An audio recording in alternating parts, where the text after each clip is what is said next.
Hello, snowboarders of the internet. I'm your host, Avran LeFeber, and in this video, we're going to be reviewing the Bataleon Disaster Plus. That's right, the beefier version of the Disaster. This board features Bataleon's low camber with 3BT and sidekick technology. Low camber is like a well broken in traditional camber. So from contact point to contact point, you have that arc of traditional camber, although it doesn't have a lot of height to it. Then in the tip and the tail, you have 3BT and sidekick technology, which helps scoop it out just to reduce edge bite and help funnel snow to the sides. It'll really be noticeable when you're jibbing, as you don't have to worry about that contact point biting, but with that camber, you're still gonna get load, pop, snap, and drive. This board is available in 148, 151, 153 wide, 154, 156 wide, and 157. I rode this board at Copper Mountain on an overcast day with a couple inches of snow. There was moderate to high gusts of wind. You had chop, chunder, perfect groomers,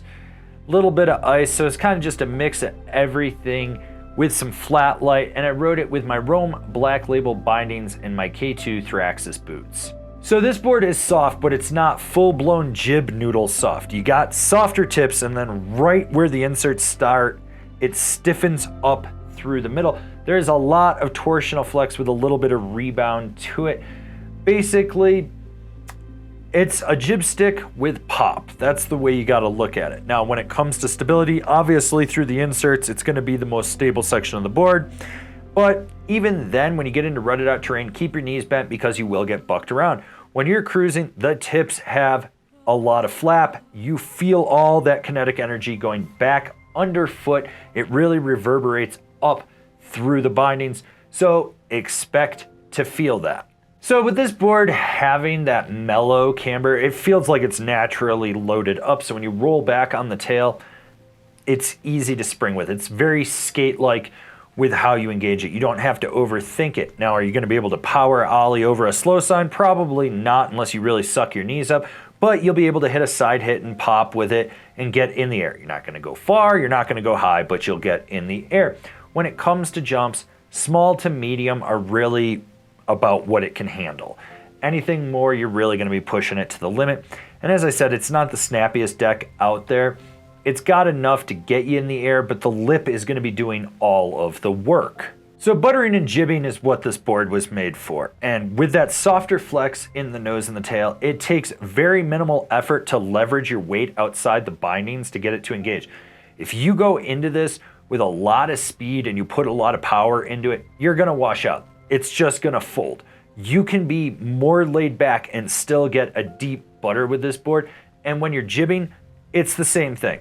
It locks in, it holds that press, and when you get to the end, you get just a little bit of spring from that camber, and it pops you off the end of the feature. When you go sideways, while this is the stiffer section of the board, it still cradles right around the feature. You really feel it lock in and hold you in place. It doesn't clap out. It's not as soft as, say, a Wally, but it does really aggressively cradle it. Like I said, this is what this board was meant for, jibbing and buttering.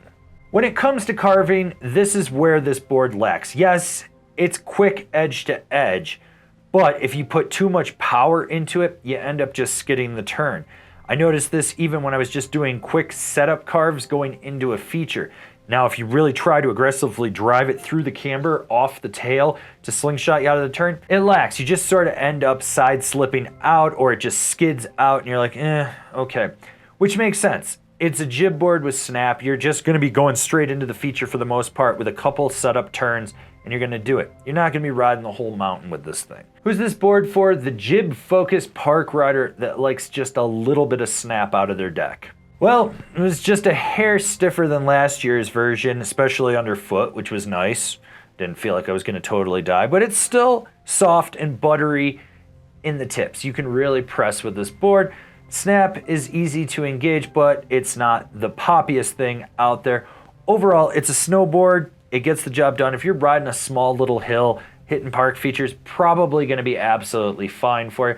If you're hoping to take this thing out and venture around the mountain, keep those knees bent and be aware of its limitations.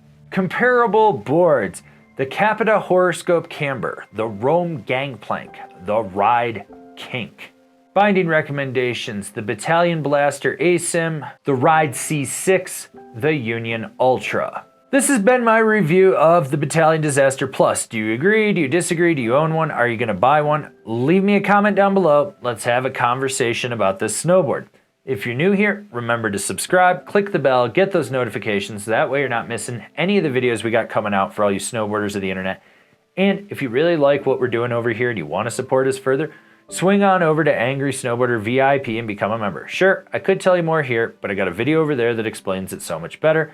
As always, I've been your host, Avran LeFeber, and I'll see you in another video.